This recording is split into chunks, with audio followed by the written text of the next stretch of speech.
Encik-encik, tuan dan puan sekalian, jika anda berkunjung ke Pekanbaru, tak lengkap rasanya jika tak berkunjung ke Masjid Raya An-Nur. Masjid Raya An-Nur ni tidak hanya menjadi tujuan masyarakat untuk beribadah, tapi juga menjadi destinasi wisata religi bagi masyarakat. Dengan bentuk bangunan yang unik dan disebut-sebut sebagai masjid terbesar di Sumatera, Masjid Raya An-Nur menjadi pusat dakwah Islam di Provinsi Riau, khususnya Kota Pekanbaru.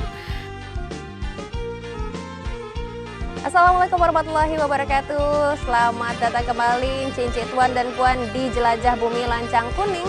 Dan hari ini destinasi wisata yang akan kita kunjungi dan kita jelajahi adalah Masjid Raya An-Nur Provinsi Riau, atau yang lebih dikenal dengan Masjid Agung kalau masyarakat sini nyebutnya ya.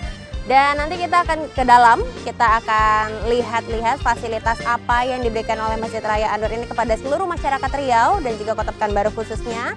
Dan juga tentunya siapa saja sih yang boleh masuk ke dalam gitu selain warga muslim ya, apakah boleh semuanya masyarakat Riau masuk ke dalam, karena ini lahannya luas sekali, terus di dalam juga banyak pedagang-pedagang, ada juga kegiatan-kegiatan lain selain kegiatan keagamaan. Nanti kita akan lihat-lihat di dalam. Untuk itu ikuti terus perjalanan kami di Jelajah Bumi Lancang Kuning.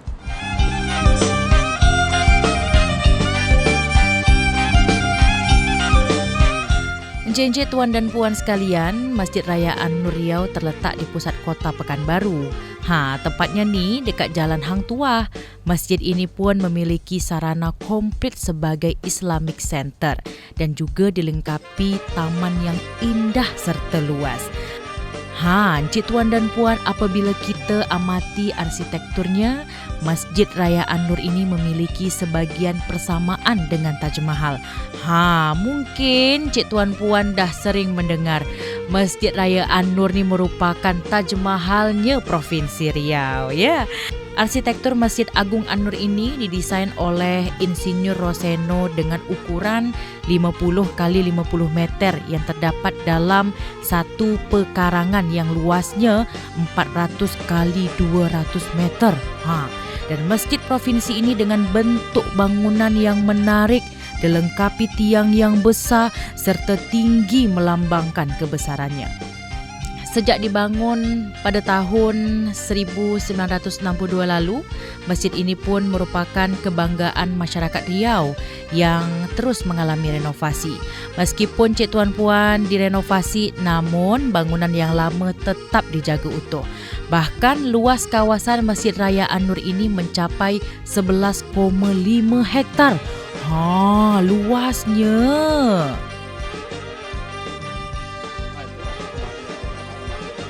Assalamualaikum Bapak. Waalaikumsalam. Dengan Bapak siapa Pak? Saya Sukmadi. Bapak Sukmadi. Bapak? Muhammad Adin. Bapak Adin. Bapak Sukmadi. Bapak ini kalau boleh tahu, Bapak yang mengurus di Masjid Raya An-Nur Pak, benar? Ya. Benar. Ya. Oke, kalau kita hadap kamera, kita ngobrol-ngobrol bentar, nggak apa-apa ya Pak ya? Nah saya ini kan main-main ke Pekanbaru. Ini baru main ke Pekanbarunya nih Pak. Jadi pengen tahu. Masjid Raya An-Nur ini kan udah ikonnya Provinsi Riau dan juga Pekanbaru ya Pak ya. Benar. Tahun berapa sih Pak untuk Masjid Raya An-Nur ini dibangunnya kalau boleh tahu? Ya, kalau kita lihat sejarahnya, ini saya ucapkan selamat datang di Pekanbaru ya. Iya Selamat Bapak, datang terima ke kasih. lingkungan Masjid An-Nur. Mudah-mudahan dapat berkah. Amin. Jadi ceritanya Masjid An-Nur ini pada awalnya itu dibangun berkaitan dengan pembangunan Pekanbaru sebagai ibu kota provinsi. Itu tahun 62. Tahun 62 udah lama Pada ya saat Pak ya? itu Riau dipimpin oleh Gubernur Kaharudin Nasution. Jadi beliau yang coba merancang, mempunyai ide dalam rangka melengkapi fasilitas society masyarakat kota, dibangun masjid. Nah, itulah sejarahnya masjid ini. Masjid ini dibangun di lingkungan yang dekat dengan perkantoran. Iya, ini kantor tengah gubernur. kota sekali ya Pak Tengah ya? kota. Dekat dengan fasilitas kantor gubernur dan perumahan, Iya. pegawaian, dekat ke pasar Bener, pasar di ramai. pasar belakang ya Pak ya? Dekat, hampir berdekatan dengan sekolahan, ada SMA, SMP, Benar. dekat dengan rumah sakit umum. Jadi ini Strategi sekali ya, Pak, ya. Itulah ya. Ini kan bangunannya luas dan kalau saya bilang untuk bangunan di tahun 62 itu terlalu modern Pak. Apakah ini desainnya desain asli dari sana atau sudah mengalami renovasi yang panjang Pak kalau boleh tahu? Memang pada tahun 62 bangunan sebelum seperti ini. Jadi bangunan belum renovasi. Renovasi ini terjadi pada saat kepemimpinan Pak Salah Yasid. Pak Saleh Setelah Jazid. umur masjid ini kurang lebih 36 tahun, Mm-mm. dari tahun 92, tahun 86, tahun 96 ya, Ya. direnovasilah masjid ini. Pada saat itu gubernurnya adalah Pak Saleh Jazid. Pak Saleh Jazid. Seperti sekarang lah. Ini ya Pak ya, jadi Tapi ini bangunan lama tetap ada, dibungkus. dibungkus, Ya, jadi dengan- dibesarkan tapi di dalamnya tetap sama ya Pak tetap, ya. iya. Baik Pak, untuk arsitekturnya sendiri Bapak boleh dijelaskan sama saya, ini kan ada pilar-pilarnya juga, ada menara-menaranya. Mungkin Ya. boleh Pak bantu jelasin saya Ya. kan? Jadi kurang paham masjid juga. kita ini memang gabungan antara filosofi Arabik dengan Melayu. Arabik dengan Melayu. Ya. Arabiknya yang mana, Melayunya yang Ya, mana Pak? misalnya gitu dari segi bangunan. Ya, Kalau rumah Melayu itu kan ada punya teras di depan rumah. benar. Masjid kita punya teras di depan rumah. Ini ya Pak ya. Baik. Jadi sebelum naik ke rumah, kalau orang Melayu dulu ngobrol di bawah tangga dulu. Baik, benar. Kita baru naik ke atas. Heeh. Kalau kita tengok misalnya di rumah-rumah Melayu kita, mesti Naik kan tangga pakai dulu. panggung. Iya Pak, benar, rumah panggung. Panggung. Sebelum naik ke rumah itu kan ngobrol di bawah dekat tangga. Lalu di tengah itu ada semacam teras. Iya. Nah, situ. Ini kita itu. Ini ya Pak ya, ada untuk teras masjid utamanya. ya. Mana ada masjid seperti kita ini? Benar sekali, biasa Ya kan? langsung masuk, langsung untuk sholat ya Pak ya. Langsung sholat. Nah, kita seperti itu satu. Yang kedua dari segi kubah. Kubah baik. Kubah biasanya orang bentuk seperti seperti bawang. Iya bawang merah ya. Bawang putih biasanya bawang gitu. putih, oke. Ya, Oh, bawang putih nyatu ya. Kita seperti main anak Melayu, gasing. Oh iya benar Pak, kayak gasing ya Pak ya. Gasing. Jadi ke atas itu di tempat talinya kan gitu, gasing. Jadi permainan Melayu. Jadi kubahnya ini mereduksi permainan Melayu. Bentuknya gasing. Baik. Encik Tuan Puan, kalau kita sudah sampai di Masjid Raya An-Nur, rasanya kurang lengkap kalau kita tak naik ke lantai 2. Untuk menuju ke lantai 2 nih kita bisa menggunakan tangga. Encik Tuan Puan, di lantai 2 inilah masyarakat bisa melaksanakan ibadah solat. Sungguh nyaman suasana di dalam ni. Sejuk, tapi jangan tidur Di dalam ruang Masjid Raya An-Nur terdapat tulisan kaligrafi yang ditulis seorang kaligrafer bernama Azhari Nur dari Jakarta tahun 1970 lalu. Dah lama tau. Untuk ibadah tampungnya sendiri kalau boleh tahu berapa Pak? Kalau ruangan sholat ini dia tampungnya untuk sholat itu bisa dimuat dengan 4.000 jemaah. 4.000 jemaah. Itu baru di lantai 2 ini aja ya Pak ya? Lantai atas ini. Jadi lantai atas ini selain daripada digunakan untuk orang sholat, itu utamanya untuk sholat. Iya. Ya, sholat juga untuk kegiatan tabligh akbar. Tabligh akbar, Ya, baik. itu diletakkan di atas.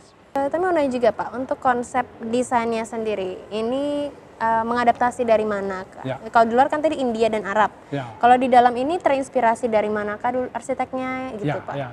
Jadi ini sama juga seperti itu. Jadi Arabik dengan Melayu juga. Arabik Melayu konsepnya. juga. Tapi memang ada beberapa inspirasi yang membuat masjidnya. Misalnya dalam bentuk tiang. Tiang ini ya Pak ya? Tiangnya kan ada warna ini disalut dengan lingkaran kaligrafi emas. Ya? Ini diadopsi dari tiang masjid di Universitas Gadjah Mada, Di UGM? Ya. Jogja. Lalu berikutnya kita lihat misalnya mihrab. Ya? Mihrab itu ada warna putih depan itu. Itu mihrabnya Masjid Nabawi di Masjid Madinah. Nabawi. Masjid mihrab Nabawi itu kan seperti itu. Putih itu ya Pak putih ya? di tengah itu. Lalu memang ornamen-ornamen lain, misalnya itu kaligrafi, itu kan ada Asmaul Husna. Asmaul Husna, baik. Asmaul Husna. Sekeliling ini ya Pak ya? Lalu di ini ada ayat Quran, yang pesan-pesan Al-Quran, yang macam-macam itu. Kemudian di situ juga itu menggambarkan bagaimana pentingnya sholat, datang ke masjid kan itu. Nah inilah kira-kira kita ambil. Tadi sebagaimana saya katakan, ada ornamen Melayu dan Arabik. Relung-relung yang ada di kita mengambil masjid di Mekah. Di Mekah. Ya. Baik. Ya kan kita ambil relung-relungnya itu seperti masjid itu. Kalau pewarnaan ya, ya Pak, Melayu lah. Kalau memang mirip sepertinya Pak ya. Ya. Untuk warna lagi-lagi dominannya hijau. Hijau. Baik. Encik Tuan Puan, tidak hanya bangunan luar masjid saja yang mengadopsi arsitektur dari luar. Ternyata di dalam masjid juga merupakan hasil perpaduan arsitektur sejumlah daerah dan juga negara. Namun yang jelas semuanya tetap mengacu kepada budaya Melayu Riau. Baik Pak, kalau di lantai bawahnya Pak, kan ini di lantai 2 kita udah bahas detail nih Pak, sampai arsitekturnya. Di lantai bawah ada apa aja Pak? Di lantai bawah itu ada gedung serbaguna. Ada gedung serbaguna. Nanti kita boleh ke sana Pak? Boleh nanti. Nanti kita ke sana Kemudian ya Pak juga ya? ada ruang rapat, ada ruang rapat? perkantoran. Oke, kita ke sana ya Pak ya. Baik Cici Tuan dan Puan, jangan kemana-mana, tetap di Jelajah Bumi Lancang Kuning. Kita akan ke bawah.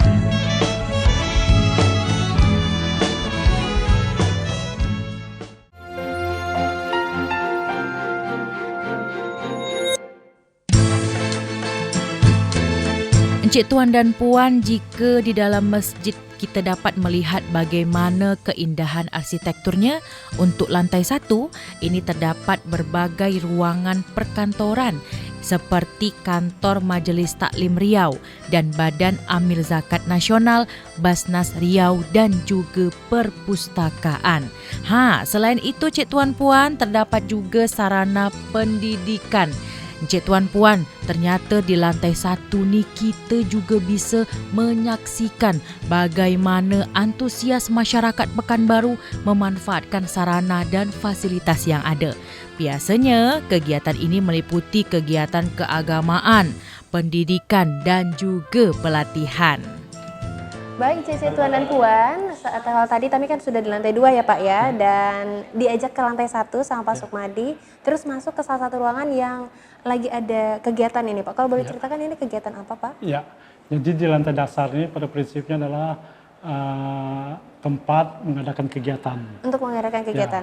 Ada ruang yang bersifat untuk kegiatan rapat-rapat, ada kegiatan untuk belajar. Nah, kita sekarang sedang berada di satu ruangan di mana saat ini anak-anak remaja masjid merajut bersama ini ya Pak ya? ibu ini Irma, Ikatan Remaja Masjid Raya Anur, sedang melaksanakan kegiatan pelatihan merajut namanya. Merajut ya? Merajut. Jadi inilah salah satu kegiatan mereka. Jadi dalam rangka kegiatan mereka untuk mengisi waktu mereka bagi remaja-remaja ini merajut.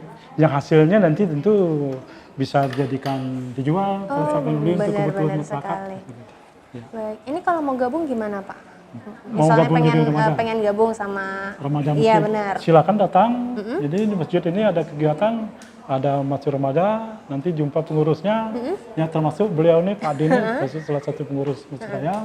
Ketuanya Pak Kalsar namanya. Baik. Ini ada adik kita yang sangat aktif sekali, ini namanya Alam. Baik, Pak. Ini bisa jumpa si Alam ini untuk kegiatan-kegiatan di sini.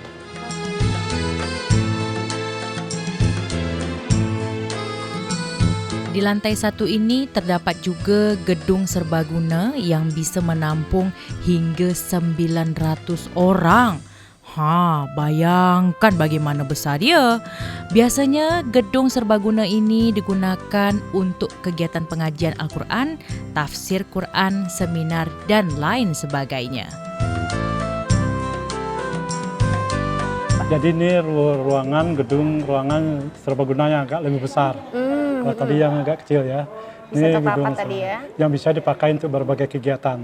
Kegiatan apa aja Pak biasanya? Kegiatan misalnya pengajian-pengajian seperti yang sekarang ya, Pak, berlangsung. ya? Pengajian ibu-ibu kita setiap hari Sabtu sedang berlangsung. Kemudian juga pengajian setiap malam habis Isya. Habis Isya. Soal pengajian Al-Quran tentang tafsir Al-Quran yang diasuh oleh Pak Mustafa Umar. Kemudian juga bisa di sini kegiatan-kegiatan seminar, kegiatan pelatihan-pelatihan. Baik. Kita lakukan di sini. Ini kapasitasnya bisa muat antara 600 sampai 900 orang. 600, lumayan juga ya Pak. Dan ini ruangannya nyaman sekali ya Pak ya? Ya bisa ruangannya. Baik. Ya, itu Selain kita gunakan. gedung ruang rapat dan juga ruang pertemuan ini Pak, ada apa lagi fasilitas yang ada Fasilitas di kita yang lain, yang di sana ada perkantoran, ada perpustakaan, ada kantor bas, ada juga ruang pendidikan TK dan SD di lantai dasar ini. Di lantai dasar ini? Ya. Baik, untuk fasilitas yang ada di Anur ini siapa aja sih Pak yang boleh menggunakannya? Misalnya? Kalau seperti ini semua masyarakat muslim di Pekanbaru, Umum ya Pak ya? silakan gunakan manfaatkan ini. Ada kalau misalnya mau menggunakan ini bisa langsung silakan, hubungi ya. pelatihan manasik misalnya, Baik. manasik haji, silakan.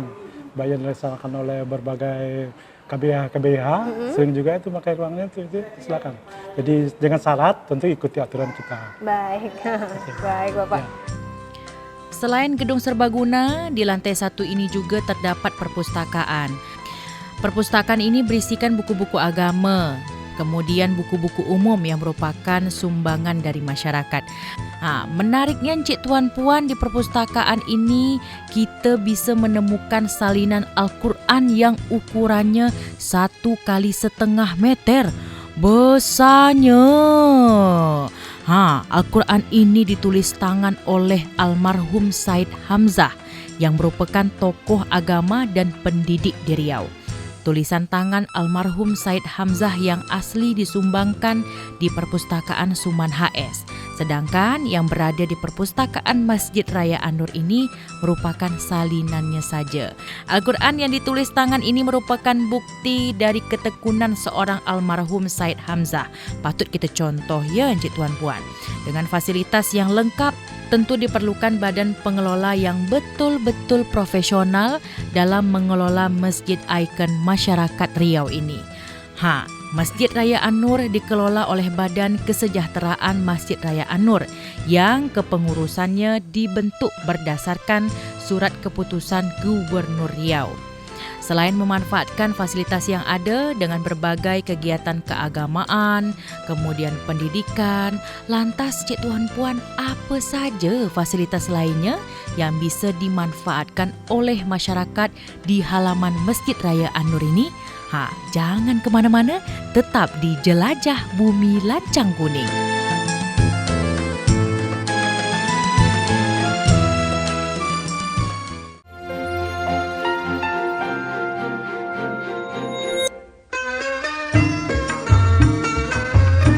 Encik Tuan dan Puan, memanfaatkan fasilitas yang ada di Masjid Raya An-Nur tentu keinginan dari masyarakat Riau. Tak hanya masyarakat Pekanbaru, masyarakat Riau lainnya bolehlah saja memanfaatkan fasilitas yang ada, asalkan mengikuti aturan dari pihak pengelola Masjid Raya An-Nur. Pak, kalau boleh tahu, di tamannya An-Nur sendiri kan luas banget Pak. Ya, Ada kegiatan apa aja yang bisa kita lakukan Pak untuk masyarakat Pekanbaru? Jadi di halaman di lingkungan masjid ini banyak kegiatan masyarakat yang kita lakukan. Biasanya kegiatan olahraga ringan, Olahraga. jogging gitu. Silakan datang sini, tapi ada syaratnya. Syaratnya apa Pak? Berpakaian sesuai dengan aturan-aturan agama. Jadi Oh, tertutup aurat. Jadi tak boleh nampak aurat. Silakan lah jogging ringan sini pagi atau sore. Kalau yang mungkin yang non Muslim bagaimana Pak? Non muslim silakan. Berpakaian sopan tapi ya Tetap Pak ya? pakaian sopan yang mengikuti aturan-aturan kita. Baik. Ya, tak boleh berpakaian sempit. Baik, Ya baik kan? Pak. Misalnya perempuan terbuka lututnya apa itu nggak boleh. Baik. Ya, silakan sini untuk olahraga. Berarti ini ringan, terbuka untuk masyarakat Terbuka umum untuk ya Pak ya, ya, untuk berolahraga. ya. Kemudian juga di sini untuk berbagai kegiatan-kegiatan bazar. Bazar. Ya. Kemarin kalau nggak Kemarin salah ada dalam MTQ rangka ya Pak ya? MTQ Provinsi Riau kita laksanakan bazar. Di sini ya Pak ya? Ya. Begitu juga dalam rangka-rangka memperingati hari-hari besar Islam sering dilaksanakan bazar di sini. Baik. Ya. Kemudian pasar-pasar rakyat pada Pasar waktu rakyat. tertentu. Baik, itu Pak sebelah dekat parkir mobil. Tadi Ya. saya ngeliat kalau nggak salah itu pohon kurma apa bukan Pak? Pohon kurma apa Nah, sawit di Pak? depan itu sekarang sudah 2 tahun ini kita manfaatkan, kita coba untuk tanam kurma. Tanam kurma, bener Ya. berarti kurma ya Pak Ya, ya? dulu Berbuah kan nggak, ada Pak? beberapa kurma. Dicoba ditanam secara umum, hanya 1 batang yang berbuah Oh gitu. dulu. Tapi sekarang pun udah tumbang karena ada makan rayap akarnya. Oh, Tapi sekarang kita coba dengan apa? Dengan bibit yang unggul datang dari Thailand dan juga ada dari Inggris ya. Kita coba tanam sendiri. Alhamdulillah berbuah. Berbuah. itu. Sudah 2 kali panen itu. 2 kali panen. Sekarang Ya. ini lagi Ya. udah nggak panen ya Pak? Udah dipanen semua ya Pak ya? Ya sekarang sedang berbuah itu bisa dilihat itu. Bisa dilihat Bisa Pak. Oh dilihat. baik. Jadi Nanti kita coba kesana itu. ya, Jadi Pak ya. salah satu kelebihan dari Masjid An-Nur ini wisata, bisa lihat ada Pohon kurma. pohon kurma yang berbuah. Baik. Mudah-mudahan ini bisa ditularkan kepada masyarakat. Amin, Bisa amin. untuk menjadi tanaman pekarangan, tak apalah namanya kan begitu. Iya. Asal dipupuk dengan baik, pemilihan bibit yang bagus, itu insya Allah akan berbuah. Buktinya di An-Nur berbuah. Nanti kalau Dan banyak masyarakat minta ibu hamil sebelum hamil dan minta sedikit Pak, mudah silakan gitu. boleh ya Pak ya. Berarti boleh ini kalau misalnya ada yang Pak boleh minta itu dikasih ya Pak ya. Pasti dikasih ya Pak ya. Asal jangan buah Oh semuanya. jangan. Di halaman Masjid Raya An-Nur, pihak pengelola menyediakan tempat khusus bagi pedagang untuk berjualan. Berbagai macam barang dagangan bisa kita temukan di tempat khusus ini, mulai dari pakaian gamis hingga makanan dan juga minuman.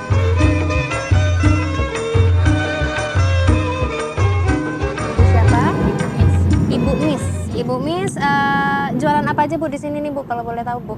Jual kerupuk kuah sate, jual jeruk kasturi, Oke. sama es campur. Es campur. Udah berapa lama Bu jualan di An-Nur Bu, kalau boleh tahu? Kalau jualan di An-Nur udah lama sekali. Dari tahun berapa Bu kira-kira Bu? Tahun berapa? Belum ada masjid ini udah jualan juga di luar dulu. Oh gitu, belum ada. Iya. Tapi berarti udah lama ya Bu ya, termasuk ke senior ya Bu? ikut BPM nih baru hampir 2 tahun nih lah. Baru 2 tahun ini ya. Ikut BPM. BPM itu apa Bu, kalau boleh tahu Bu? Bangkit Pengusaha Muslim. Bangkit Pengusaha Muslim. Iya. Ya, berarti yang semua pedagang di sini tergabung iya, Bu? apa semua BPM semua. Baik. Selain dimanfaatkan untuk pedagang berjualan, di halaman Masjid Raya An-Nur ini, Cik Tuan Puan, dimanfaatkan juga pelajar di Pekanbaru untuk berbagai kegiatan. Kesini dalam rangka apa Mbak? Rencananya kami mau latihan nari gitu. Latihan nari. Terus kenapa memilih An-Nur untuk tempat berkumpul untuk diskusi? Karena gimana ya, An-Nur ini tempatnya nyaman untuk dikunjungi, jadi kami bisa nyaman untuk latihan nari di sini. Ini berempat aja atau nanti ada yang bakal tambah lagi teman-temannya? Nanti ada. Ada lagi ya? Oke Mbak, terima kasih.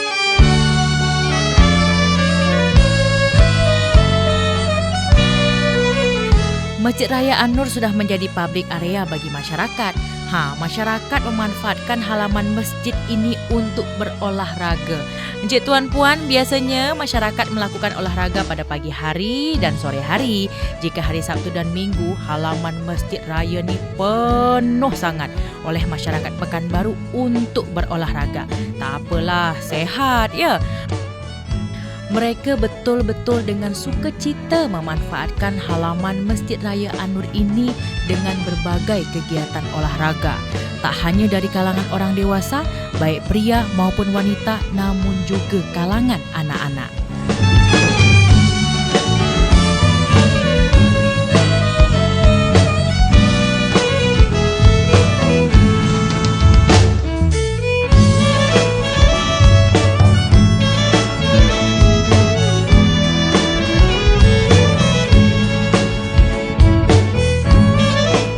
Tuan dan Puan semua, tidak terasa sudah dari awal tadi, dari pintu gerbang sampai dengan halaman belakang, kami sudah menemani Cik Tuan dan Puan berkeliling di Masjid Raya An-Nur. Udah ke dalam juga, sudah lihat ada pedagang dan juga ada nih masyarakat yang olahraga di Masjid Raya An-Nur. Dan ini saatnya kami pamit undur diri. Terima kasih sudah menyaksikan Jelajah Bumi Lancang Kuning dari awal sampai dengan akhir. Saksikan terus Jelajah Bumi Lancang Kuning di episode selanjutnya. Sampai jumpa. Wassalamualaikum warahmatullahi wabarakatuh dan sampai jumpa.